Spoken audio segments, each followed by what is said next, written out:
Here's a few basic features of the map interface. These are pretty much the same whether you're on the app or the computer, but again, play with it, get familiar with it, get to know it, and then make it yours. So I'm zoomed in again here on Cabo. I've got this blown up full screen here on the laptop, and I just want to go over what some of these bars, buttons, bells, and whistles are. So the top thing you see here is the temperature scale. What that's going to show you is the lowest temperature displayed on the map and also the warmest temperature displayed on the map. This is actually adjusted by region. You don't want that scale to be too wide, otherwise you won't see those fine breaks. So our scientists take the most relevant cold temperature and the most relevant warm temperature, they set those as the scale, and that way all the water that matters is going to show up with the most amount of contrast possible. The other cool thing about it is if you're looking at like, hey, what's going on at the Jaime Bank temperature-wise? If I mouse over, you can see in the right side of that bar, it says it's 68.35 degrees and green. Probably not a lot of marlin there. So then I can move it out here into this really, really warm red stuff, and it's 73.18 degrees. So red warm, blue cold, everything else in between is sort of on the spectrum, and that's what this is showing you. The next data box that you have here is another very, very vital tool, which gives you the GPS coordinates of where your pointer is. I use this all the time. Pull up my map, find that piece of water I want, I tap on it. I'm mostly using it mobile unless I'm planning from home, the day before. Tap on it, it's gonna give me GPS position. I'm gonna type that into my chart plotter, hit my autopilot, and I'm gone. Super, super valuable. Then you've got some plus minus buttons below that are very familiar. That's just your zoom in and zoom out. On the app, of course, you're going to pinch zoom like you would with just about any other map. The next box is going to be choose zoom area. So if you want to focus in on a particular area, you can just draw a box around it and it'll zoom to that. Pretty straightforward. The next one is full screen mode, which is usually when I'll run this in. It gets rid of your browser bar or whatever, but you can see we can easily toggle between the two right there, up to the way you like to have it displayed. And then the next feature, it says show me where I am. Pretty straightforward. Doesn't have a lot of application on the computer, but on your app, it'll actually, if you tap that button, looks kind of like an upside down water drop, it will show your exact position on the map as related to that current break. So you can actually see, hey, I'm getting closer to the break. And one thing to caution you with as you do that, you're gonna see yourself right on the break on the map. Well, that water's moving. So if you don't find the break immediately, make a big circle pattern and start to search around. Get in the tower, get your gyros out, start looking, turn your radar on, whatever. This will get you to that break when this map was taken at that certain date and time, but water does move. If you're not sure what direction, you can even look back a couple of maps and see which way the water is progressing. So the next thing you've got here is route planning, which is really, really handy, and I use this all the time. I'll start a route for the day. I've pretty much got my day planned out before I leave the dock. Now, that's not to say I don't get derailed by signs of life, busting fish, a phone call, whatever, but this is a great way to kind of put together a plan, start mapping out your day, and also you can leave a copy of it with your wife so she knows exactly where you're at, and it's a bit like filing a float plan. It's very simple to use. It's going to give you all the data that you need in terms of GPS points to steer to and all of that stuff. And we've got more features coming on that very, very soon. So then underneath that, you've got the heart, which would make this one of your favorite regions, which we talked about earlier. I'm typically just using that favorites bar at the top of the landing page. I've got 3 or 4 regions I fish in the most. Click on that and I'm gone. And then you come over to the right-hand side and you've got the top icon is home. This will take you back to the landing page if you want to change maps or whatever. I'm going to go back to the region I was looking at here at Cabo. Then you get into the mapping icons. So the first one that you're going to see here is water temperature. Underneath that, you're going to get high definition SST or the various types of water temperature maps.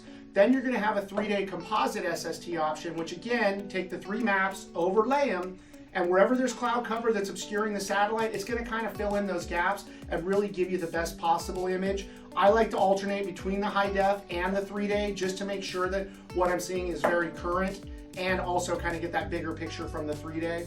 There's also cloud-free SST. Now, if you don't know about cloud-free SST, it's a really cool technology that comes from a completely different set of satellites.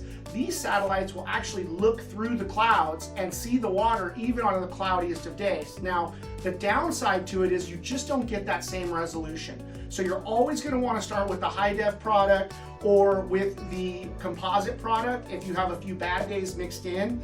But if it's just June gloom, which I know we get here, we get it on the East Coast, you're socked in the whole time, this is definitely going to get you in the neighborhood and get you started, and much better than any other option you're going to have, you know, rather than just being out there wandering around. The next icon you'll see is like a big water droplet, and it says watercolor. That is chlorophyll charts, aka watercolor. We went over that a little bit, but basically this is going to tell me whether the water is blue or green or somewhere in between. Above that, you've got imagery. Now, I don't use this a lot where I fish because we don't really need a visual photo of what the water looks like, but in a lot of places like the Gulf and in Florida and places up the eastern seaboard, that's really important, what the water actually looks like, and this will give you a satellite photograph that shows the water from an aerial's position.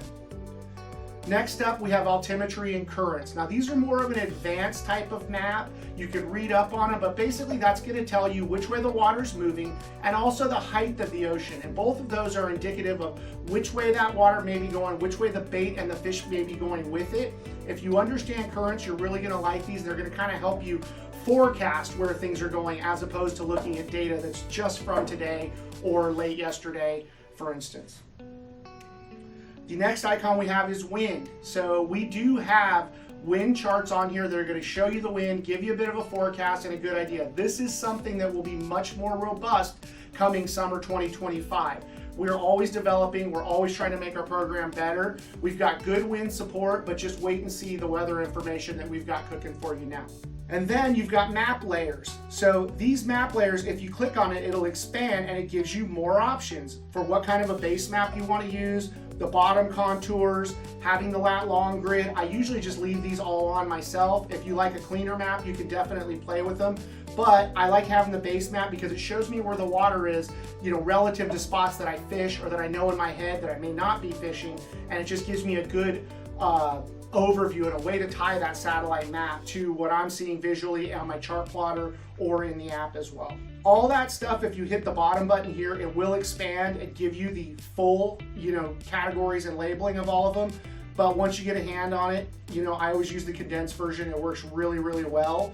And that's really it for the toolbars. Oh, there's one other thing on this page that I want to mention, and that's this little box down at the right. And you'll see it has a date and a time written in it.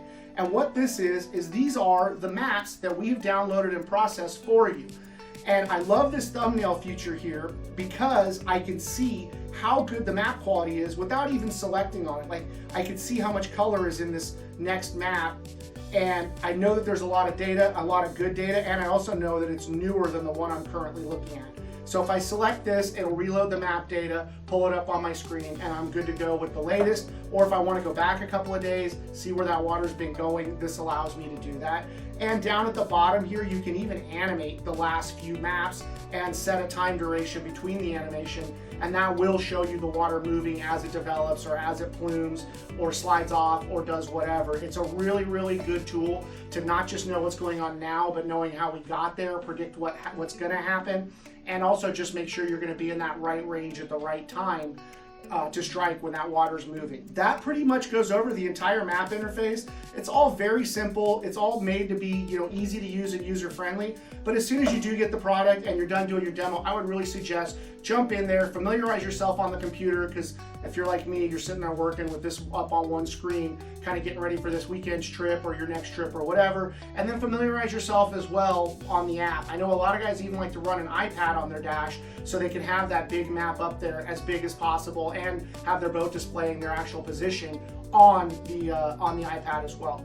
So that's it in a nutshell. Very easy to use, lots of options, very powerful, and we do have a whole new tech overhaul coming this summer that will bring even more features to the SatFish program. Hope this gives you a better idea how to use our interface on both the PC and on the mobile versions, but really get in there, do it yourself, get comfortable, get familiar, and that's how you'll get the most out of SatFish.